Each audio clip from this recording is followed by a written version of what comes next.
But like right now we're just like really focused on like letting people build like extensions to Ethereum and like full stack decentralized applications, right? Like, so like thinking like a lot more than smart contracts. And there's like this new thing that is called actively validated services or restaking. You might have heard of things like Eigen Layer or Symbiotic or like Babylon chain in like the Bitcoin world. And they're all doing this thing called restaking, which is actually, I think, a really interesting thing that a lot more people should know about. Commitments, I like the phrase commitments better than restaking because it just makes more sense to normal people, right? Even though the mechanism might be the same, but like the language, how we describe it, like, you know, I think really does matter in terms of like normal people being able to grok this, like, and so like what commitments offer and like smart contracts and blockchains, you can think of smart contracts and blockchains as like commitment machines, like they commit to a certain set of rules, right? Yeah, no, we can use this to actually make really, really crazy collaboration primitives that like will just like, I think, cuck, you know, more selfish, competitively minded monsters. And to build the commons. I think you actually do need a blockchain. Well, I wouldn't say you always need it, but it actually is like probably like the best thing we have for like a multinational like attempt at doing this like in a very like secure and trusted way that can't be shut down. Hey guys, what you're about to watch is one of the many interviews I took during my time in Thailand for DEF CON 2024. I was in the country for a total of over a month and got the opportunity to meet a bunch of really cool people and interview them in person. DEF CON itself was an incredible and interesting experience, and you can find my full review of it on my Patreon. So if you like the content I've been making and would like me to continue going to these kinds of events and improving, then I hope you'll become a patron starting at just $3 per month for access to loads of bonus content and Blockchain Socialist merch at patreon.com/theblockchainsocialist. I am here in Chiang Mai, Thailand, where I'm doing short 20-minute videos with a lot of people that are around in Chiang Mai. This is kind of like a bit before DEF CON, and throughout DEF CON I'll be doing a similar thing. And for this first interview, I am going to be speaking to Jake Hartnell, who is the founder of DAO DAO and Layer. Is your latest project. It's called Layer. Layer is a verb, you know. It's the act of making layers. Oh, you should maybe, if you can clip this onto your... Oh, cool. It's not too much. Yeah. It's called Layer. It's kind of a joke because there's like so many things called Layer, and you know, we're trying to do like interesting things with like the most boring names possible. Okay. So, yeah, there's many layers to the Layer project. Like right now we're just like really focused on like letting people build like extensions to Ethereum and like full stack decentralized applications, right? Like, so like thinking like a lot more than smart contracts, you know. And there's like this new thing that is called actively validated services or restaking. You might have heard of things like Eigen Layer or Symbiotic or like Babylon chain in like the Bitcoin world. And they're all doing this thing called restaking, which is actually, I think, a really interesting thing that a lot more people should know about, because not only can you use this, like, let's just call it a mechanism, not only can you use this mechanism for like running secure off-chain services, like off-chain compute, like if you wanted to have your own decentralized Oracle, if you wanted to have your own decentralized AI agent or decentralized prover marketplaces, or all the millions of different types of like decentralized off-chain programs that people can run. You know, but then like this restaking mechanism, which I think we should just rebrand to commitments, is actually really, really interesting for things like governance and network nations and like DeFi, and yeah, so. Sure. So like maybe to like help the audience kind of situate themselves on kind of like the very particular niche of the crypto world that we're talking about. Eigen Layer is basically one of like a company that has figured out how to take your stake on Ethereum. So Ethereum's on proof of stake. You put in 32 ETH to take that stake, and rather than just validating the Ethereum blockchain, you can use it to validate other types of decentralized services or computational services that may require some sort of decentralized network of computers in the same way as Ethereum. So basically you can say, I am not only going to stake on Ethereum, but I'm also going to do these other decentralized services, and I'm putting my stake of Ethereum on the line to do that. I'm committing to the computation of these particular services that I am voluntarily doing with my computer. Wow, that was like a better description than what I gave. Cool. Yeah. So Layer is one of these kind of like AVS projects that is specifically trying to...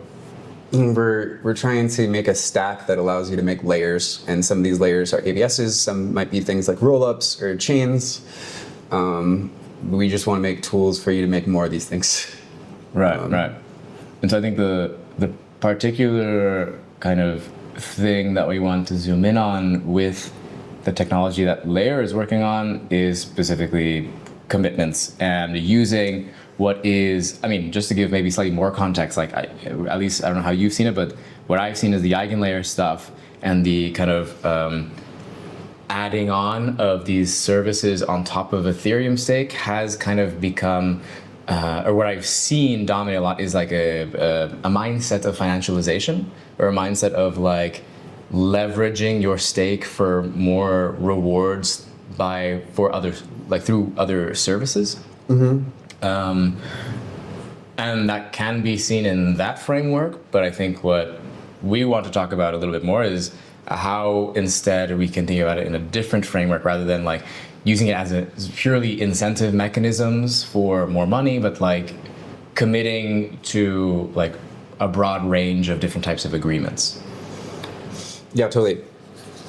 And like, so yeah, like commitments, I like the phrase commitments better than restaking because it just makes more sense to normal people, right? Even though the mechanism might be the same, but like the language about how we describe it, like, you know, I think really does matter in terms of like normal people being able to grok this like concept, because like you are committing to something, right? You are committing to lock your tokens, to pick a validator, and you're going to get some rewards for that. You're committing to get those rewards, but you're also committing to pay a potential penalty if the validator that you picked misbehaved, right? And that's like a staking commitment, right? For like a proof of stake blockchain at a high level, right?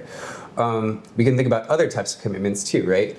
For example, you're like an actively validated service is an off-chain service, and we tend to think of that as like a program, like you're committing to run a certain program in a certain way, right? But you know, that could also work for like off-chain kind of governance processes as well, right? These things are all kind of like asynchronous in some ways. And so like, you know, like a classic problem that a lot of people have is like, let's say you have two organizations, right? And to make matters complicated, we're in two different countries. And to make matters even more complicated, they're two third world countries, right? With maybe they don't have like good governance system or like rule of law, right? And we want to work together and collaborate together, right? So how do we do that in the modern world right now? Well, it's a huge pain in the ass. So basically, well, maybe we don't trust the government of your country, and maybe you don't trust the government of my country, like, you know. So then we have to find some third-party country, like Singapore, or like, you know, Panama, or like there's many countries that like kind of fulfill these like third-party kind of roles, right? And then we make our agreement and we designate that as the court, like the country in which like our agreement will be resolved if there's a dispute between us. Mm-hmm. And let's say there is a dispute between us. What do we have to do? Well, now we've got to spend a lot of money on international lawyers.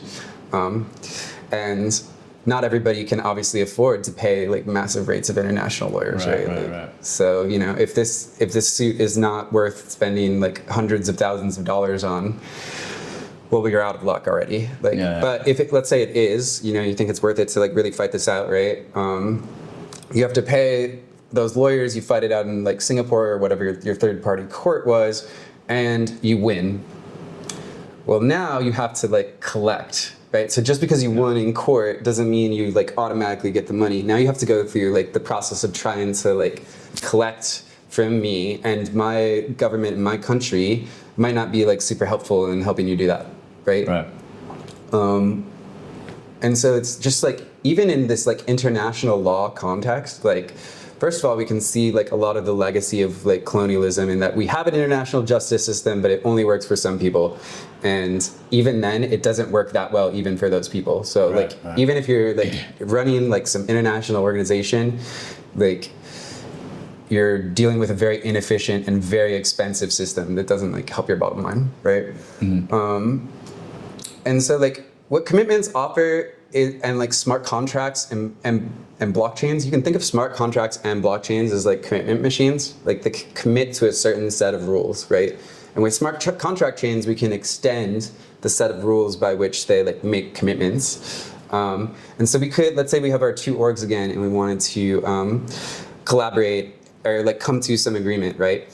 One of the things we could do is, because we're already restaking our Ethereum, right? We have another commitment contract where we like opt in to like, you know, with a certain amount of collateral. Maybe we don't trust each other, right? We opt in with a certain amount of collateral to have that backing the agreement. And then as a third party, we might specify a Claros court or some DAO, or maybe even like bread chain or whatever. Like we specify a third party that like gets to decide what the dispute is, right? Or we specify in the smart contract the process by which, you know, maybe it's just submitting a ZK proof of some evidence, right? Like, anyway, once that's like, you know, we like basically like have this like restaking commitment that we both are like making a commitment towards, right? It's just like a two-party thing, right? Now that we have that, let's say the dispute happens again. We go to that DAO, right? They provide their judgment, they decide, and then you instantly get the money, right? And so we're like actually doing a better job than like an international justice system, right? Or we're creating at least a more efficient one, which hopefully even the rich people that don't listen to blockchain and socialists should understand. But we're also making one that's like much more cost effective for like, you know, like a lot more people to actually use and get some use and guarantees out of it, right? So like, even if you don't like live in a very desirable country, or you don't have access to like international lawyers or enough funds to pay for them, you can still use blockchain to create like enforceable agreements that like help you like, you know, go about and act in the world, like, you know, doing things like raise money, right? Like raising money is like a type of commitment, like, you know, there's usually legal contracts that come with this, right? And so commitments is like leveraging this sort of like lockup mechanism of Eigen Layer, like at a high level, and like there's a lot of better documentation you can read if you really want to learn this stuff, is like we're locking in tokens in a vault, right? And we can think of this vault as a standard, right? And the goal of this vault is to enforce the things that we opt into, you know, to enforce our commitments, right? So if we opt into taking on a certain amount of risk, right? You know, one great example for risk, commitments are great for risk sharing, and I think that allows us to build things like potentially like insurance protocols and other types of things, right? Like imagine we want to host a huge party as like a group, or like bread chain and like DAO DAO and like a bunch of like groups like decide they want to like throw like a really cool like all the cool party. people. We get all the cool people, and what like there's always going to be risk for like throwing a party, right? Like what happens if someone gets injured or something gets really broken, and you know, or the cops come and then like some people get thrown in jail and like we have to get them out, or we have to bribe the cops, you know, or like whatever, right? So what the group could do is they could actually all just like make a commitment for this event. Like in the event that there is like some triggering thing as defined by these groups of people, like some bad thing happens, like we'll like, you know, have our like collateral as backing for like to counteract that bad event, right? Like in essence, like commitments I think are like, it's a good framework that I really want people to think about, like the actual smart contract mechanisms behind, because it's like what we're doing is like we're creating like mutualization agreements, like agreements that go both way. In fact, this is I think one of the things that I'm kind of missing in the restaking world these days, is like oftentimes like the people building restaking systems, it's all about them providing economic security, right? Yeah. And you know, at least for like us, we've been working on this thing called mesh security for a really long time, and like commitments is sort of just an evolution of that. And one of the important principles is that they're bi-directional. We can make a bi-directional commitment. So I can make a commitment to you, you can make a commitment to me. That might be over things of like how we share rewards, like potential revenue or potential things that might come, right? How we want to share risk, how we want to maybe have collateral, you know, like if we don't follow each other, we want collateral staked, like so that we can like at least trust, you know, that you're going to do the profitable thing, right? Like why would you? And the cool thing about, I think, commitments is we can like design a bunch of these things, a bunch of these commitment mechanisms to create what the next level thing, which I think is like entanglement protocols. So how do organizations of organizations like happen? Like, how do we get like a bunch of like separate teams or separate DAOs or separate companies to like come together and form like higher level governance entities, right? Like entanglement protocols allow this to happen in a very bottoms up kind of fashion, right? It's like the opposite of like the network state where there's like some top down sovereign that's enforcing something, right? Like commitments and entanglement protocols allow a bunch of different organizations all to come together and then opt into higher order things. You know, it's very different. It's like coming from like the power is coming up from the bottoms up in terms of what individuals and individual organizations are opting into as opposed to like, I don't know, I've just been rambling for a while, but if you're interested in commitments and entanglement protocols and you want to work on such things. Yeah, I think what is interesting about this as well, just maybe for interesting context for the listeners, is that this is actually really common in places like the world of cooperatives.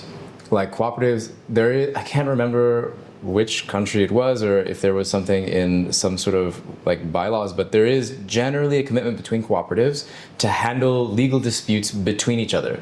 That you don't go to like whatever nation state legal system in order to deal with your issues, because they understand that their issues are not like cared for by the states, that the legal system is already designed by corporations, and that the legal system is therefore legally designed in the interest of corporations. So there's like not too good of a reason to do it when you can settle it yourselves. And so there are these types of kind of like private law like courts that also are part of it, and there is like definitely a more kind of like, things get a little bit